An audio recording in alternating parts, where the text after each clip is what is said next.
Oh, Jose is with us. Hi, Jose.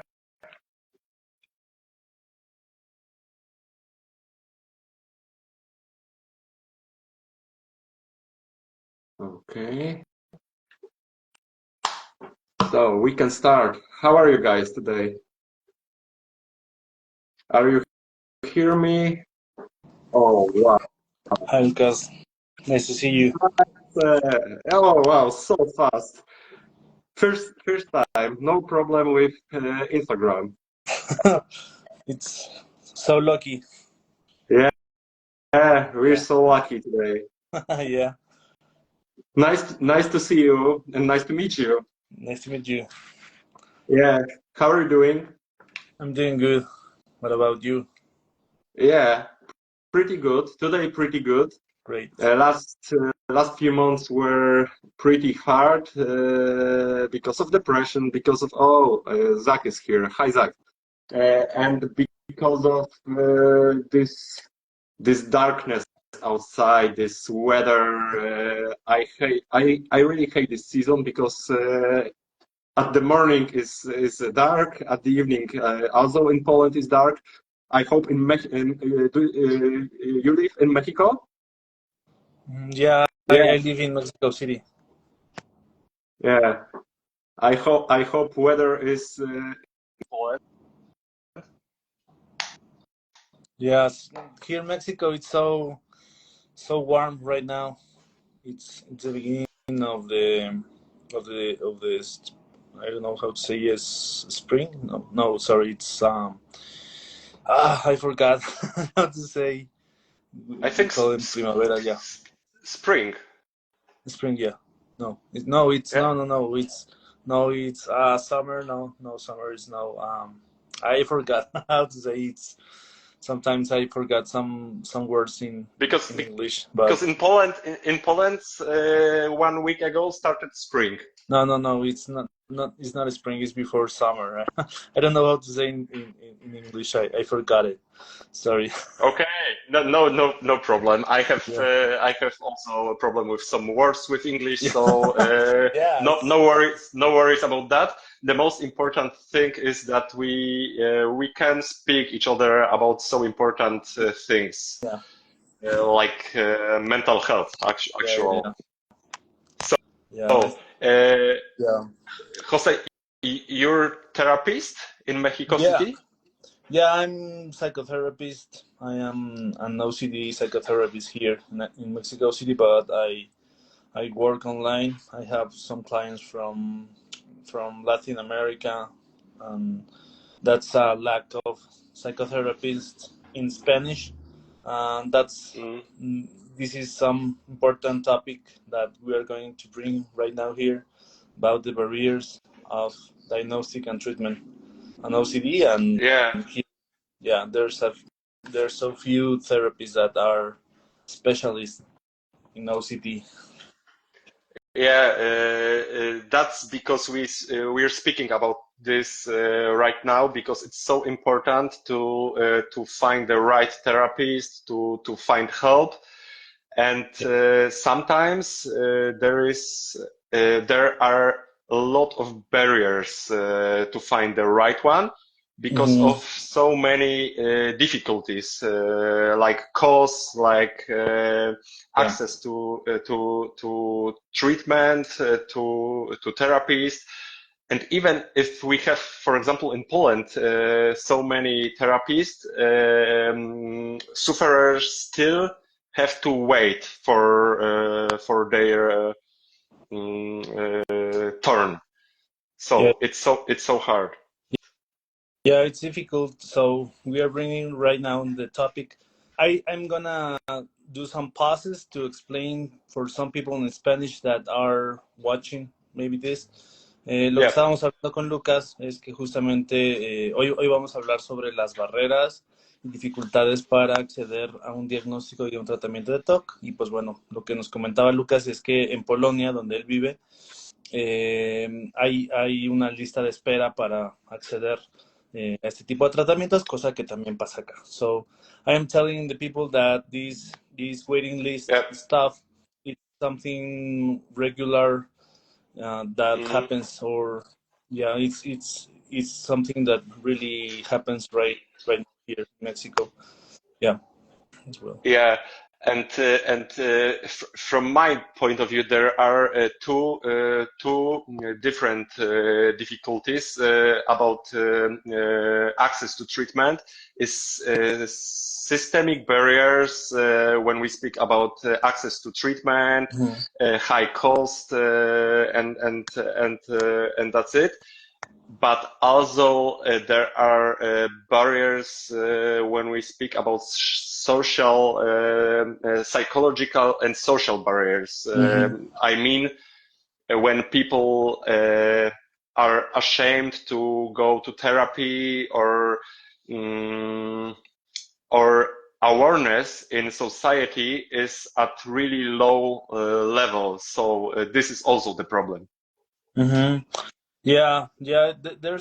There's many different kinds of barriers along the process of recovery from OCD, because you said some of them, and there's no only systematic barriers like economics or political stuff, because as well there's barriers that the person that suffers OCD at the beginning.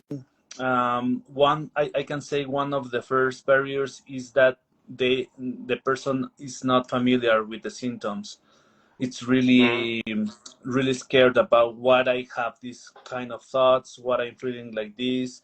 I'm really a monster or something like that. Yeah. Yeah, and then he struggles or she struggles any kind of yeah, like confusion, like doesn't really know why it's going on, why he's feeling this. And the barrier here is that if the person really are hooked in these thoughts and feelings, maybe he doesn't want to know everything about this. The first thing, instead of search information about this, is about self criticism about I'm really a monster Yeah. and what is wrong with me. Yeah, and then Yeah. there are other kind of barriers Yeah, afterwards. absolutely agree. And at the first point, we should start to crush this barrier, because people are ashamed, are really scared.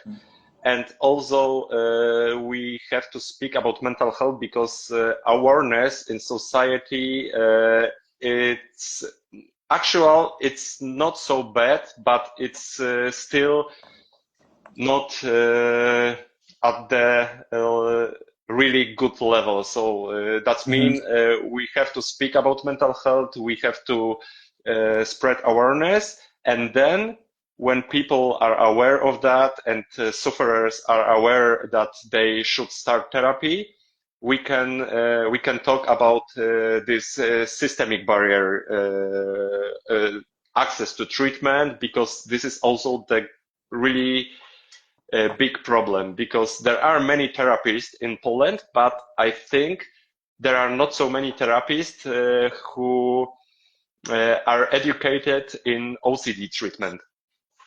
Yeah, yeah. So I'm going to explain something in Spanish.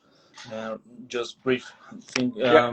Lo que platicamos con Lucas es que nos comenta o coincidimos en que de las principales barreras que existen cuando alguien está en un proceso de TOC, cuando inician los síntomas, es esta dificultad por entender los síntomas, ¿no? Es esta dificultad por tratar de expresar, de entender los síntomas, de verlos como un trastorno, porque solemos criticarnos, pero igual lo que nos comenta Lucas, que ahí no termina el problema, sino después vienen otras problemáticas para abrirte, para hacer conciencia de esto, y pues también pues recibir una atención adecuada, ¿no? Ahí es cuando también empiezan los problemas. Yes, yeah. So yeah, I can say as well, Lucas. I don't know what about your experience, but so many people that search for therapy, they Google the symptoms, or they search about some kind of symptom, and sometimes they doesn't really get or match about OCD symptoms. They may only match or face other kind of symptoms, many other explanations, many other results that is not all about OCD. Yeah. But in worse, no, sometimes people they find something about cognitive behavioral therapy or CBT, Hmm. and Yeah. they see like, oh, I can deal with this with CBT, okay? But the thing is that CBT is very broad about the approaches that are really um, specific for OCD symptoms, and CBT it's really broad about techniques and frameworks, and not all the CBT techniques, not all the CBT theory. It's really not really works for OCD, and that's some kind of barrier or struggle because the people they really want to face these symptoms with CBT, but they find someone that maybe is not specialist on OCD, and this therapist try some kind of techniques or approaches that is not the right approach for ERP or CBT or OCD stuff. No. Yeah, yeah, agree. The really important thing is to find the right therapist, and I think also the great barrier is language, Oh, because when yeah. you want to find the right therapist here in Poland or in Mexico City, uh, it's really a huge problem because more easiest way is to find someone when someone knows English language, and I can tell people go to IOCDF site, and there you can find someone. And here in Poland, when you want to find the right therapist, even if you know your symptoms are OCD, uh, it's really a huge problem to find the right Mhm. one. Yeah. And I think in the USA it's a bit easier because there are so many amazing people in Poland too. Absolutely, in Poland too, Mhm. but Mhm. still therapists educated in OCD Yeah. is not is there are not so many Yeah. therapists. Yeah. Yeah. Ya, sí, aquí lo que nos comenta Lucas y lo que estamos comentando es que justo el problema o uno de los problemas es que cuando las personas buscan ayuda o atención especializada, o como yo lo comentaba, o encuentran terapeutas o psicólogos especialistas en terapia cognitivo-conductual, pero mucha de esa terapia no es especializada para el TOC. Y, por ejemplo, lo que nos comenta también, que son cosas que pasan tanto en Polonia como aquí en México, que hay muy pocos terapeutas, ¿no? Es difícil encontrar un terapeuta y a veces justamente el lenguaje es una barrera. ¿Por qué? Porque pues hay pocos terapeutas que a lo mejor sean especialistas. So yeah, yeah, I was looking some months ago. I was looking about OCD in, I don't know, like Nashville, Tennessee, no, some spot in Hmm? US, and Yep. you put in the find or try to find help in the US, like Nashville, Tennessee, or something like that, and the search results shows you like 30 therapists in some kind of a spot, like I don't know, like 20 kilometers in around, but Yeah. maybe there's Hmm. 30 therapists like 1 hour driving for you or online. But here in Mexico, if you try to find in the IOCDF, find support or find help, if you try to find someone that it's a specialist and you put Mexico City, there's only 15 therapists in all the country. Yeah, it's a really huge gap, and it's a really huge difference, and it's a really bad barrier that it's a really big problem. Yeah. Yeah, I know it, and I thought that Spanish language is so popular, Yeah. and I thought that is much easier to find. I know it's much easier to find Yeah. therapist who knows English Yeah. language, but I thought also that when we speak about Spanish language, it's also easy, and you said no. Mhm. Yeah. Some therapists that they only speak or English or Spanish, or just they only really understands or speak a few words, but they not developed a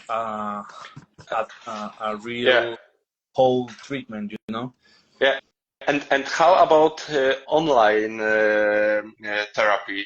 And for example, you can find someone from Spain. Yeah. Yeah. Yeah. It's also a Yeah. possibility. It's a possibility, but the thing is, it's a really combination of variables. Like in Spain, from most countries in Latin America, it's a difference of 5 to 10 hours of difference. Like Uh, it's a really okay. huge gap. So maybe if you work like 9 a.m. to 5 p.m., you have your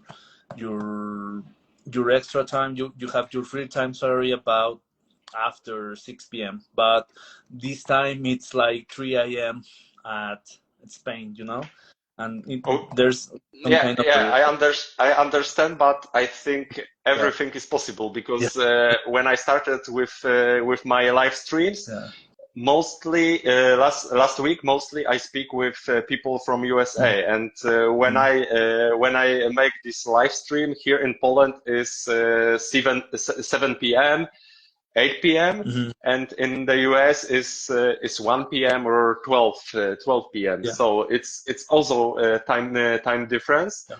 But when you want to beat OCD and go out of this disorder, I think it's not so a huge problem Yeah. to make therapy at 9 p.m. or something like that.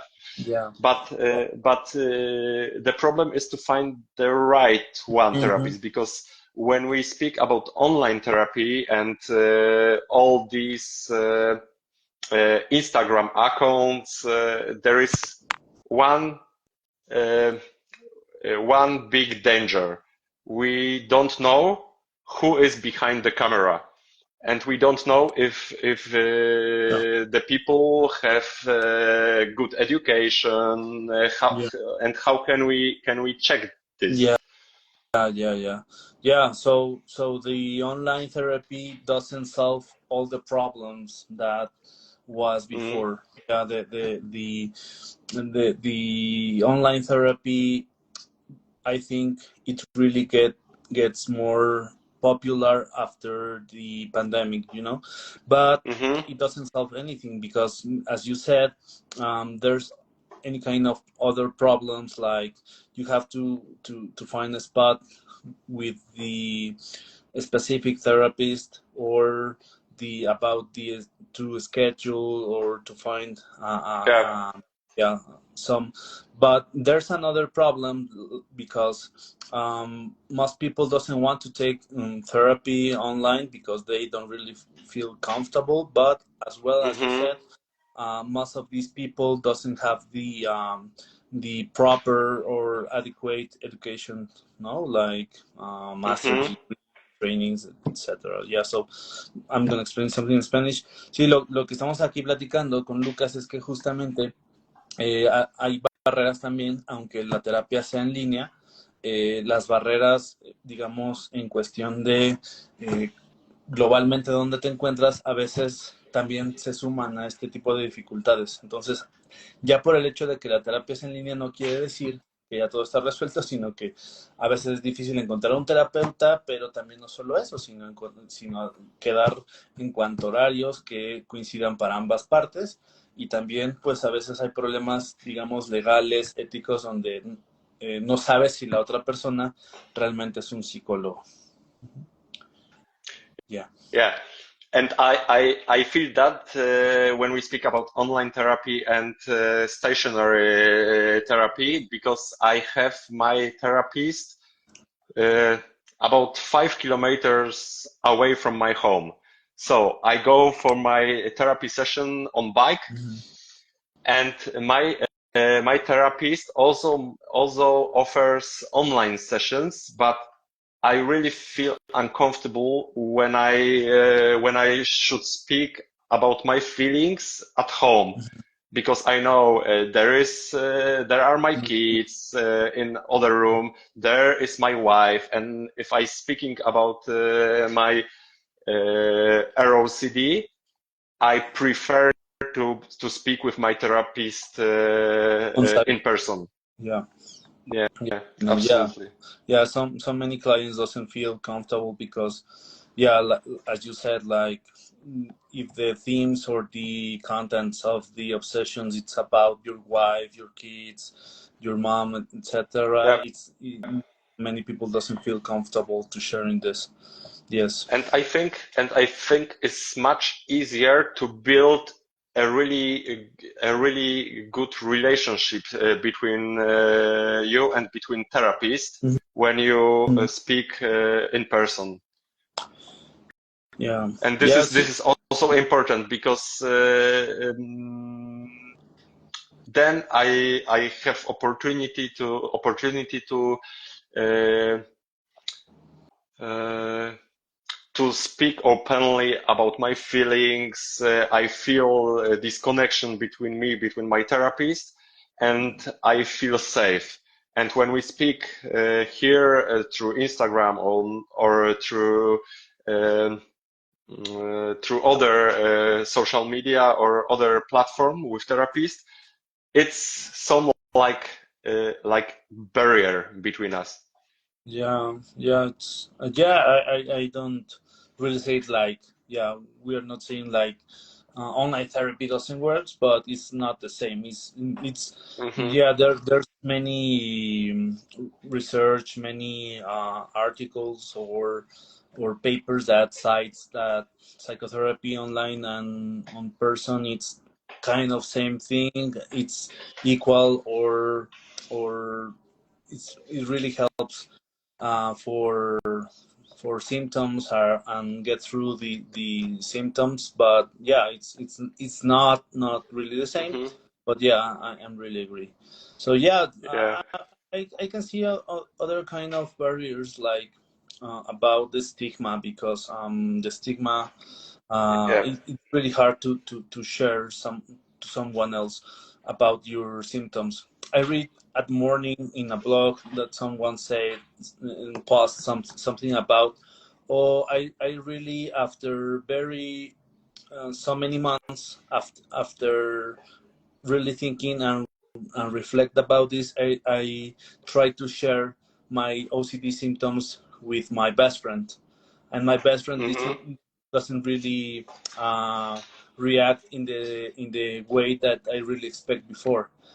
And this is other kind of barriers because even if the other person it's a good person, it's something that do you really trust or someone that you really care Hmm. or you really love, it doesn't mean that this person doesn't that it's not going to be so open and really understands what you are getting through, right?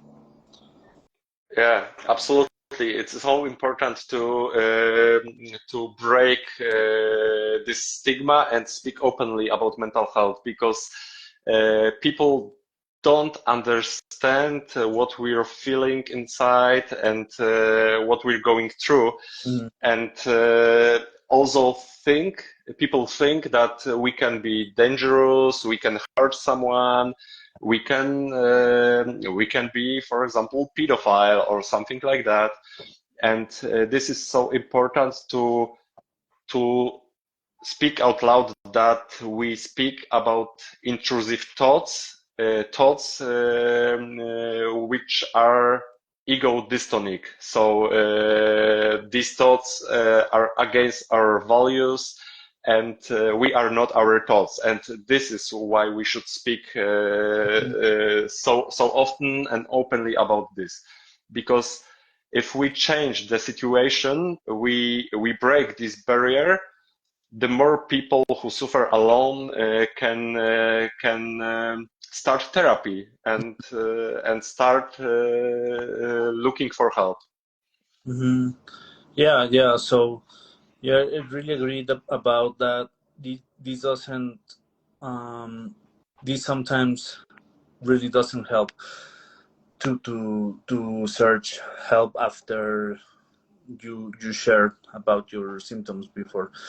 Aquí lo que estamos diciendo con Lucas es, no solamente hace un momento hablábamos de las barreras en cuestión de, por ejemplo, que cuando estás en presencial y cuando estás en terapia en línea, sí cambian algunas cosas, ¿no? No quiere decir que la terapia en línea no funcione, sino más bien a veces es más difícil conectar o hablar de ciertas temáticas, ¿no? Porque a veces tienes miedo a que en el cuarto de al lado o alguien en tu familia te escuche o alguien en la oficina escuche, entonces es difícil. Y por otra parte también hablábamos sobre el estigma, ¿no? Cómo a veces es difícil abrirse y compartir algunas cosas con seres queridos o hablar como del TOC, y eso también dificulta un poco como buscar ayuda. Yes, Lucas. Yeah. Yeah. And another problem is therapy costs. Yeah. So here in Poland, if you want to find the really good therapist and go to therapy as fast as possible, you should to pay for that. And this is okay, and I understand that therapy is when you want to find someone who is educated, you should pay for that. But also we have here in Poland something like insurance or government help.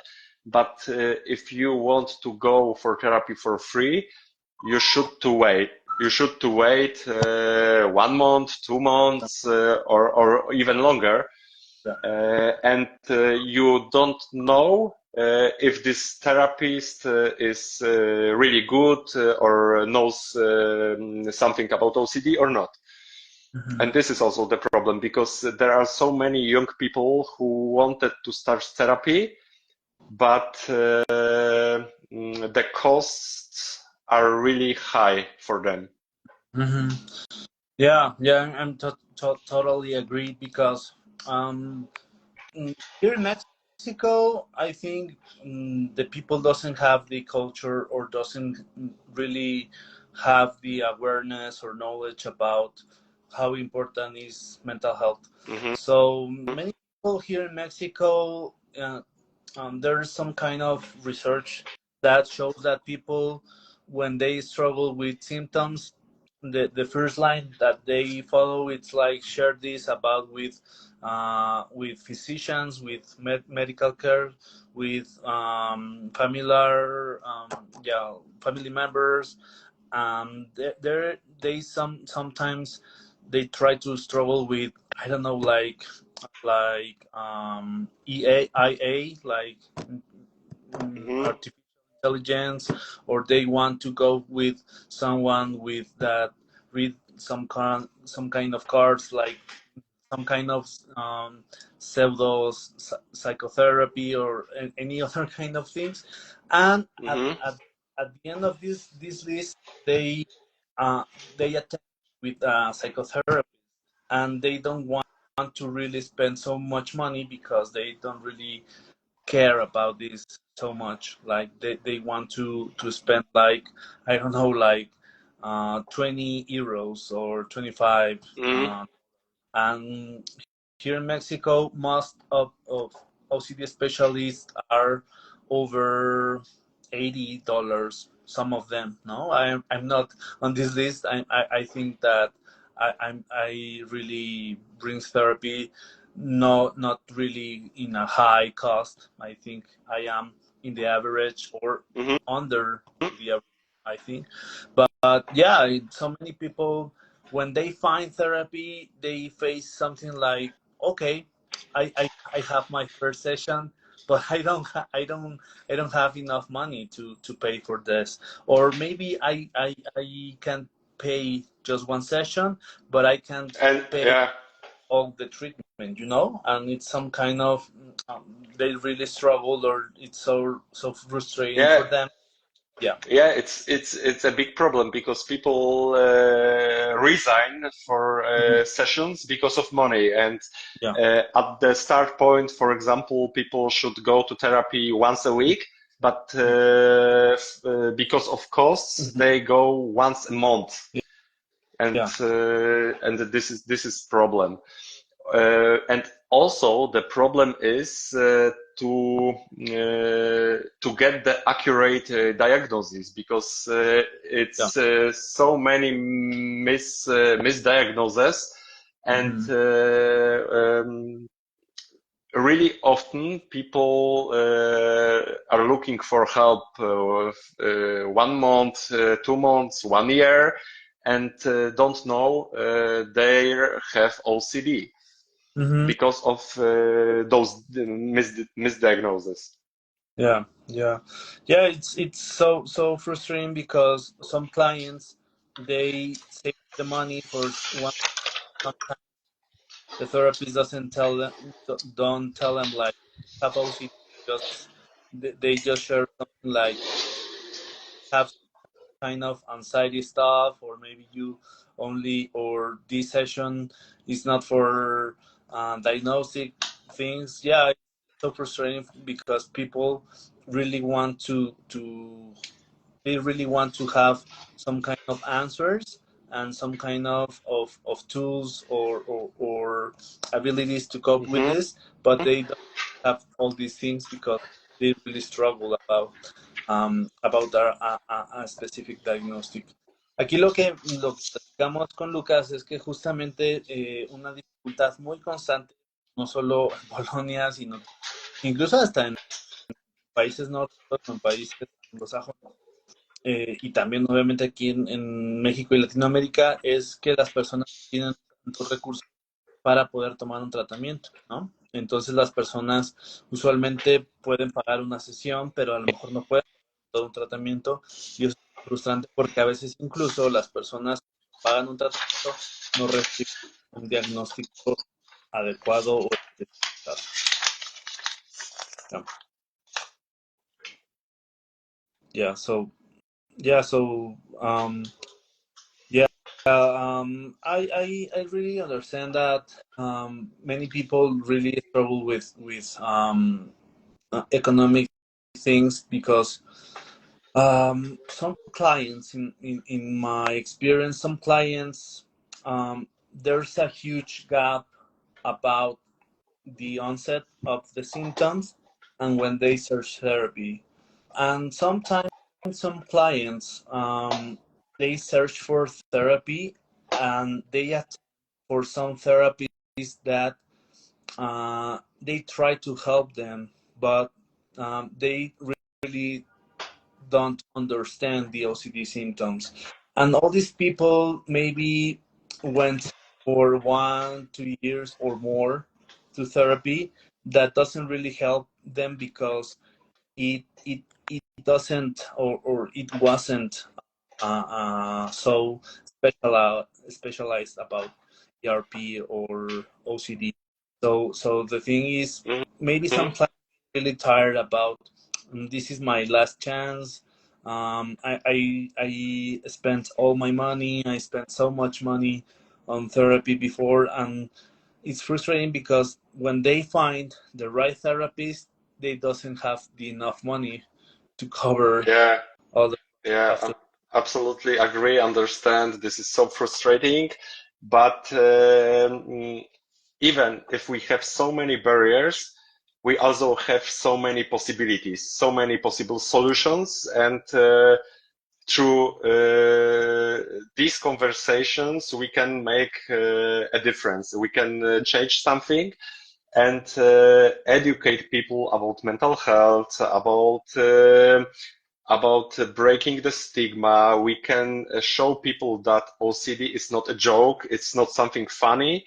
And show the society that it's something natural to looking for help when we speak about mental health problem. It's not it's also so I have a problem with my tooth and I go to dentist. Mm-hmm. And why should why shouldn't I go to therapist if I have problem with my thoughts, with my mind, with depression, with OCD? Mm-hmm. It's so important, and we can educate people. We can do action like IOCDF actions, OCD walks, doing these live streams, and we can show many people that we are not our thoughts, and we looking for therapy is something natural. Mm-hmm. Mm-hmm. Yeah. Ya, lo que platicamos y lo que nos comenta también Lucas es que justamente hay barreras en cuestión de justo la accesibilidad, en cuestión de completar un tratamiento de principio a fin, pero también lo que estamos platicando es que es difícil porque justo a veces acudimos a otro servicio, ¿no? Como lo es un dentista cuando tienes problemas dentales o bucales y con facilidad puedes acudir a un odontólogo, especialista, como sea, pero en el caso de la salud mental, pues es difícil porque pues no es tan fácil, ¿no? En cuestión cultural de apertura, como nos comentan acá. Yeah, so, yeah, so, Yeah, and here, Mari yeah. wrote us. It's a cultural thing as well. Yeah, absolutely agree. Because there are countries where speaking about mental health is something like taboo. Or when we started to speak about POCD or taboo thoughts, you can even go to the jail or something like Mhm. that.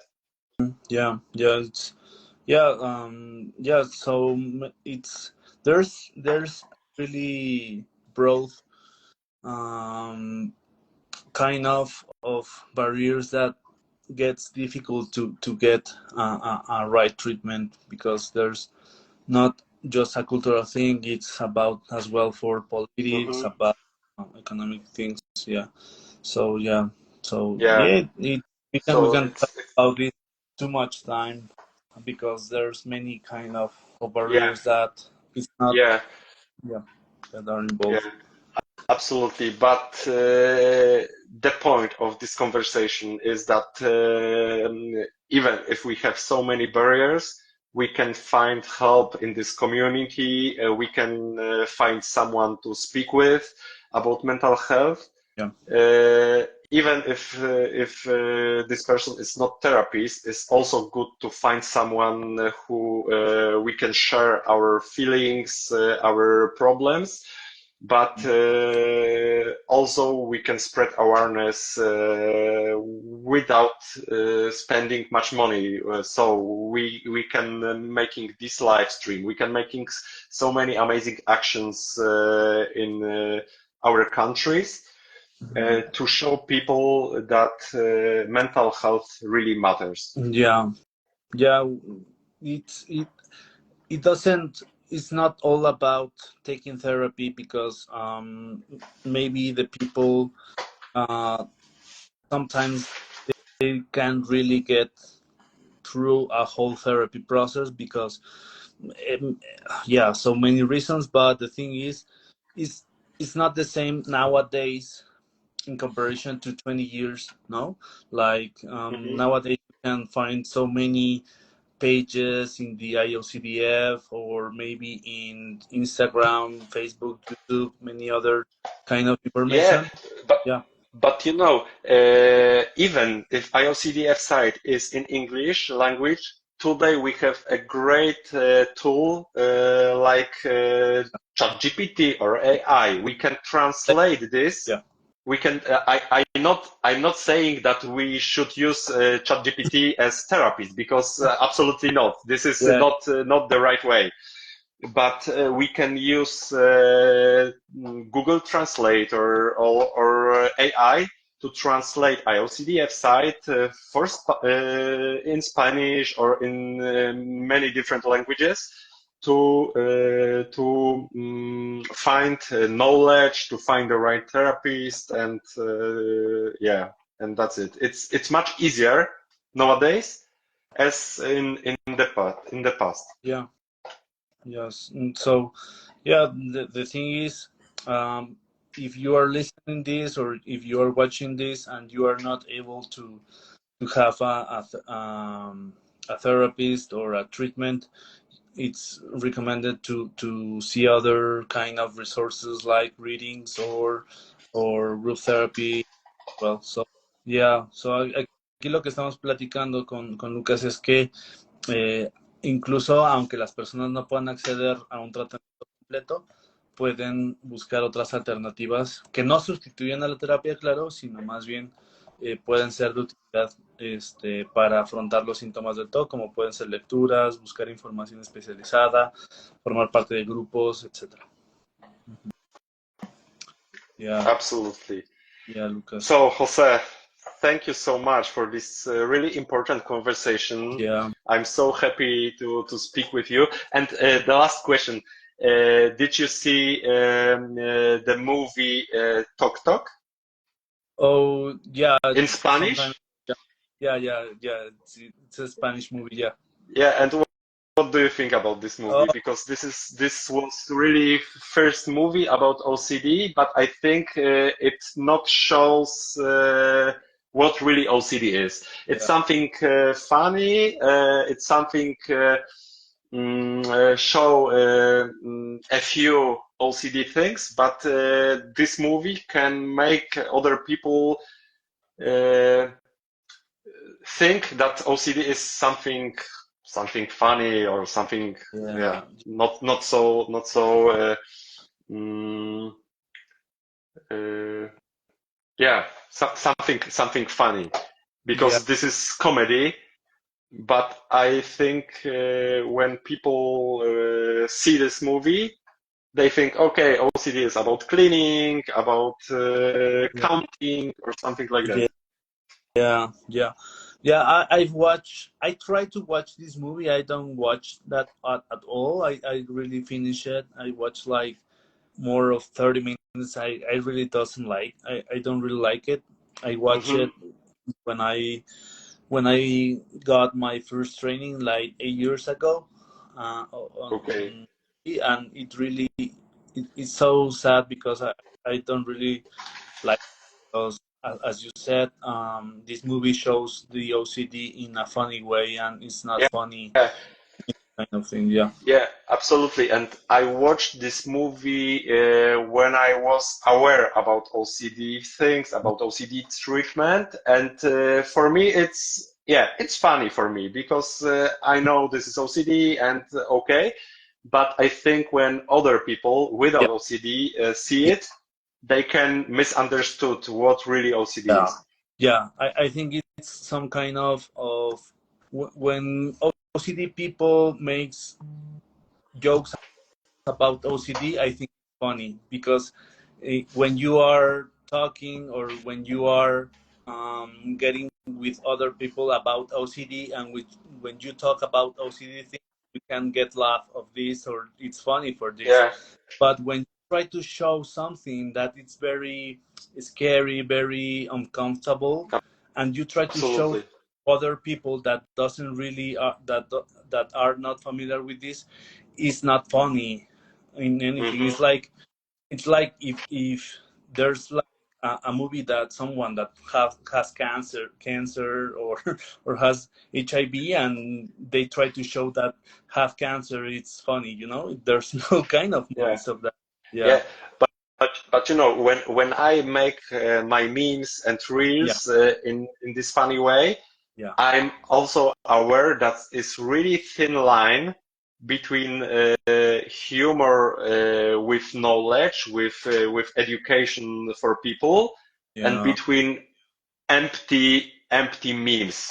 It's also important for me. So when people are really intelligent, they catch my jokes, and they catch what I want to tell through my memes. yeah. But I also have to be aware about that, because we can make something bad when we show OCD in a Mhm. really funny way. So it's something funny. I clean my hands. Oh, ha ha ha! It's not the point. It's not OCD. Yeah, OCD yeah, is really debilitating disorder. yeah, yeah. Yeah, I know. I'm very aware of this. So yeah, the memes, I use memes as well on my page, because it's some kind of medium to share about how people really struggles on OCD, Yeah, and we are it's much not. easier. It's much easier to show people through memes what we're struggling with. Yeah, yeah, It's much yeah. easier to understand what we're Absolutely. struggling with. Yeah. So we are not laughing about the people like, ah, ha, ha, you have OCD. No, it's Yeah, not the way. Not the point. It's about how how it's so ironic, or how it's really I don't know how to say. It's like you are doing something like compulsions that is not funny, because you are suffering about this, but you really, when you see it on in a meme, it's like I'm doing this, and it doesn't really, it doesn't, I don't know how to say, like um I'm really spending my time doing compulsions, for example, but hmm, I don't really get any other. I don't. I'm not solving anything. I'm just spending my time and my effort doing compulsions, and you yeah, can put this on a meme, and people really catch it. Like, oh yeah, I really understand that. yeah, I really, yeah, and some clients really says like, oh, I see the meme, or I can see or watch this meme that I found, and I really understand this, because I really get that I don't I don't have to get the certainty of the things, because I'm really spending my time all my life trying to search on certainty, and I really understand that it's about get uncertainty. You know, like many people use this because they really understand better in a brief way on memes about the OCD, instead of reading about academic stuff about OCD. Yeah. yeah, yeah, absolutely. So when I shared my feelings and my thoughts for the first time after my diagnosis to my friend, Hmm. he told me, why can I just stop, or something like that. Yeah. But after I starting with my memes, he told me, now I know what your feelings feel inside, and now I really understand Yeah. what you're going through. Yeah. So thank you, Jose, for You. today. And maybe Okay. you guys, if you have a question for us, you can ask. Mm. Uh, Yeah. I'm really grateful to be here with you, to speak with you. It's really great pleasure, Hmm. and I hope we can see each other in Chicago. Yeah. Yeah. See you there. I hope that you can go over there, and it's a really pleasure to stay to spend this time with you, and I'm so I'm so glad that we shared this Yeah, all this. thank you for your message, because it's always, for me, it's always important when I can speak about this. And I can make people feel less alone and show people that this fight with OCD, we can win that fight. We can make something different for us. We can change our life, our thinking, and this is for me really important. Yeah. So thank you one more time. Thank you. It's a pleasure and nice to see you. I hope see you in a future time. Thank you. Thank you. Adios. Good one. Bye bye. Bye. Bye bye.